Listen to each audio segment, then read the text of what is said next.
candle was the only thing that the removal men broke in transit. Hopefully, it wasn't symbolic. Beyond the desk, the latticed window, deeply recessed into the double-layered stone walls of the old house, looks out onto a lawn and one rather stunted tree, surrounded by a patch of dense green wilderness that separates my land from the fields beyond. There are only a few houses scattered in the distance, and no immediate neighbours other than wildlife. One of those people who loves nature, but has forgotten the names of the animals and plants around them. I've been discovering my wild Orcadian garden.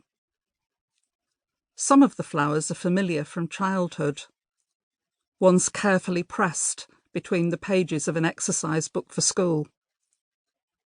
There's rather too much yarrow and rose bay willow herb, but in spring there are snowdrops, golden yellow crocuses, daffodils, and a patch of bluebells nested beneath the willow. Summer is a riot of wild pink roses as the rhubarb, ubiquitous in Orkney, begins to sprout. Tart wild gooseberries appear, and the clumps of Monbretia by my desk window turn fiery orange. Then autumn arrives with a crop of berries from the tangle of brambles. The roses shed their petals, and only bright red rose hips remain. There's a proper flower border somewhere under there, Bob, who cuts the grass, told me last year. I'm not sure if I want you to hack it all back, I replied.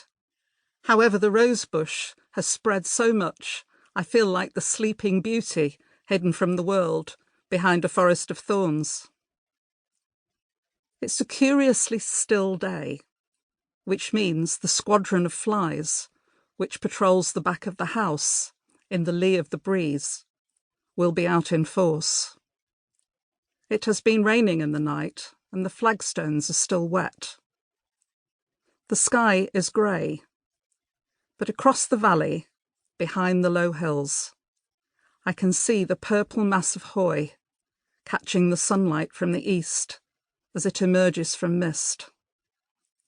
The air is fresh and sweet, with only a hint of the farmyard smells of a couple of days ago, when my neighbour over the way decided to start muck spreading.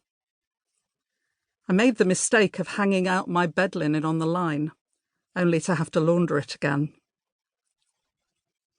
Daffodils are coming out, and yesterday I saw newborn lambs in the field up the road. A blackbird is hopping about on the lawn, and there are sparrows perched in the tree, possibly contemplating where in the eaves of my house to build their home this year. I haven't spotted any hares in the last week.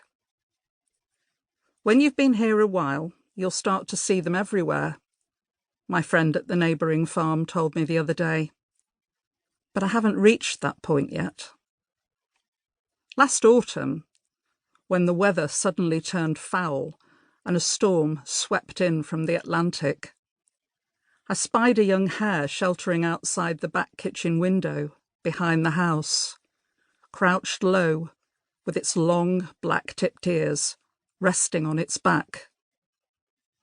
I'd never been so close to a wild living thing, even if there was a double-glazed pane of glass between us.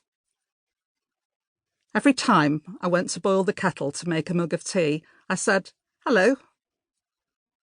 The hare trembled slightly as the wind ruffled her coat, but studiously avoided eye contact. I'm sure she knew I was there. Rain and wind battered the house for 3 days, rattling the roof tiles and waking me in the middle of the night as it clanged the letterbox like an impatient visitor.